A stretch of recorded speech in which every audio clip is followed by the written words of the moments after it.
Welcome back to my channel. And ngayon, mag-try tayo ng DIY hair color. So, ang gagamitin ko ngayon, ito, L'Oreal 9.13 na beige, golden beige blonde. So, first time ko mag-color mag-isa. So, yan.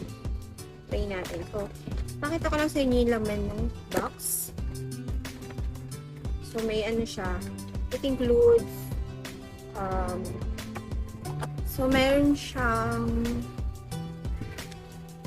gloves na kasama. So, nandito. Yung instruction. Meron siyang serum. So, ito yung una natin gagamitin. This is protective pre-color serum. Then, next, yung hair color. Ito yung protective cream colorant. So, ito. Meron ding cream developer. So, pagkasama natin itong dalawang ito, i-mix natin siya later. And then, meron din siyang conditioner na kasama. Ito yung last natin gagamitin. So, pakita ko sa inyo yung itsura ng box. So, yan. Ito yung actual na outside niya. Yan. Ito yung mga pinagip ko kanina.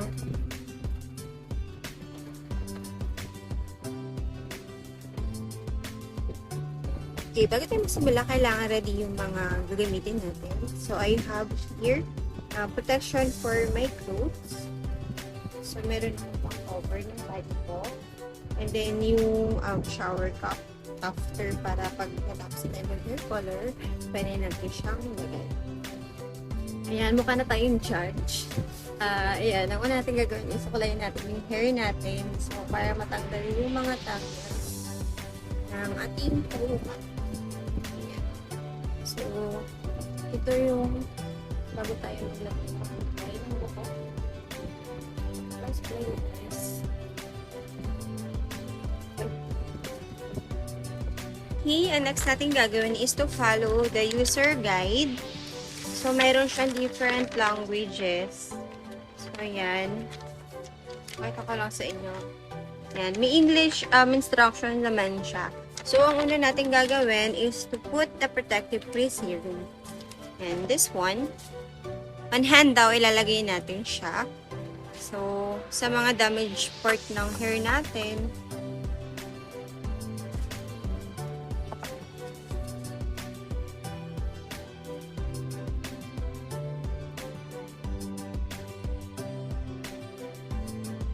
as you can see, yung hair ko, may part na straight and this one is yung kulot. So, rebanded kasi ako.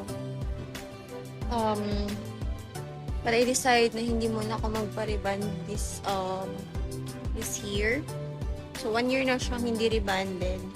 Nire-relax ko muna siya kasi masyado na siyang laging nire-reband. So, man-damage na yung hair ko. So, I decide na hair color na lang muna and then mag-try muna ako mag-curly hair.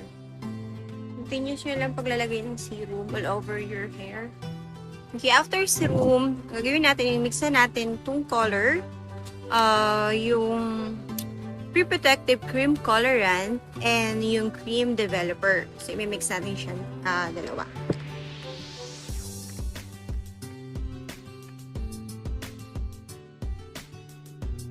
So, meron siyang protective cover. So, pwede natin siyang i-open using this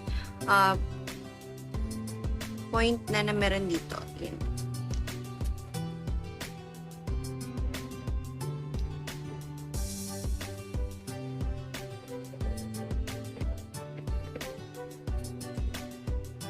After natin ihalo yung ipaghalo yung colorant and yung cream developer. So, ilalagay natin yung comb.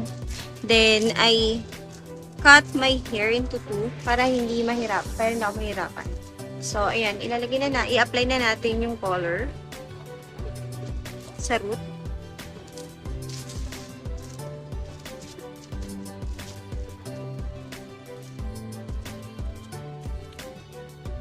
Okay, after that, Lagyan na natin siya ng hair cup.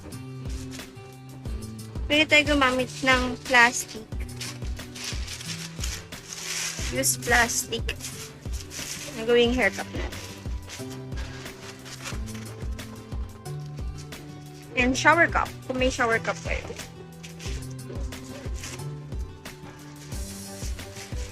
Okay, let's wait for 30 minutes. Then we can wash our hair na. So guys, after 30 minutes, pwede na tayo magbanlaw. And we will use the conditioner that provided by L'Oreal. Yan. See you later. A few moments later. So guys, tapos na ako mag-shower. So ito na yung actual hair color niya. So, pinatuyo ko lang siya sa towel.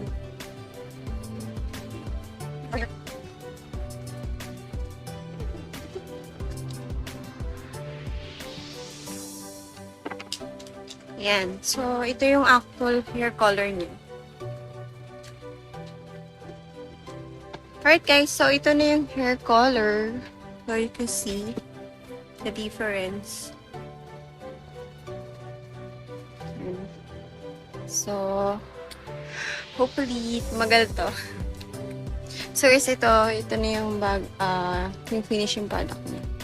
Thank you for watching. Please like, subscribe, and share. Bye-bye! Take care always!